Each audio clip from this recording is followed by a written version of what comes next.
Welcome to RJ car detailing. ఇది వచ్చేసి మనం ప్రొడక్ట్ టటల్ వ్యాక్స్ వాడతాము. కియా సెల్టాస్ వెహికల్ 2022లో మనం దీనికి సిరమిక్స్ కోటింగ్ చేస్తాం వెహికల్ పైన. ఇప్పుడు వచ్చేసి మనకి వాటర్ వాష్ కోసం వచ్చింది వెహికల్ ని చెక్ చేయండి మీరు. అసలు ఇది వెహికల్ అనేది పెయింట్ అనేది ఎక్కడ డల్ అవ్వలేదు. దీనిపైన మనకి ఒరిజినాలిటీ అనేది అలాగే ఉంటుంది.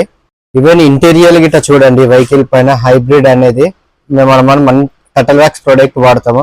అందులో హైబ్రిడ్, మనం ఇందులో ప్రొఫెషనల్ ఈ వర్క్ చేయడంలో కంప్లీట్ గా వెహికల్ అనేది చూడండి. దీని మనకి అసలు ఇది 4 years ప్లస్ వెహికల్ అంటే అసలు దీన్ని ఎవరిగిట నమ్మరు.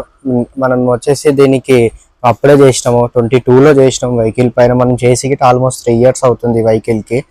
చూసుకోండి, ఈవెన్ వెహికల్ పైన చూడండి ఫైబర్ అనేది ఇట్లా ఎక్కడ గిట డల్ అవ్వలేదు. దీనికి ఒరిజినల్ ప్రోడక్ట్ పని చేసేటోళ్ళు ఈ ఇద్దరు ఉన్నారు అని అంటే మనకి బెనిఫిట్ అనేది ఉంటుంది. కార్ ని ప్రొటెక్ట్ చేసుకోవడం ఎంత ఇంపార్టెంట్.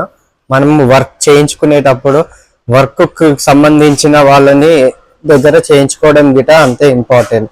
దీన్ని మీరు ఇట్లా ప్రొటెక్ట్ చేసుకున్నారు అని అంటే మనకి వెహికల్ అనేది లగ్జరీగా ఉంటుంది. డస్ట్ క్యాచ్ చేయదు, కలర్ షేడ్ అవ్వకుండా ఉంటుంది, ఒరిజినాలిటీ పోదు.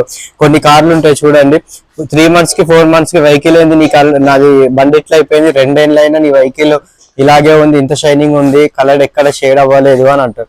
మెయింటెనెన్స్ దీనిపైన సిరమిక్ కోటింగ్, టెఫ్లాన్, డీటెయిలింగ్ ఏదైనా ఒక కోటింగ్స్ మనం చేయించుకుంటూ ఉంటే వెహికల్ ఏదైనా వస్తువు పాడైన తర్వాత మనం చేయించుకుంటే రాదు. వస్తువు పాడవక ముందు దాన్ని ప్రొటెక్ట్ చేసుకున్నాం అనుకోండి, దాన్ని కంటిన్యూ అవుతుంది. పాడైన తర్వాత అయ్యో అప్పుడు చేయించుకుంటే బాగుండేది అని అనుకోవడం తప్ప మనం దానికి మించి ఏమీ చేయలేము. చూడండి, మీకు ఒకవేళ ఇంట్రెస్టెడ్ ఉంటే మనం వచ్చే ఓన్లీ డీటెయిలింగ్ వర్క్ ఒక్కటే మనది.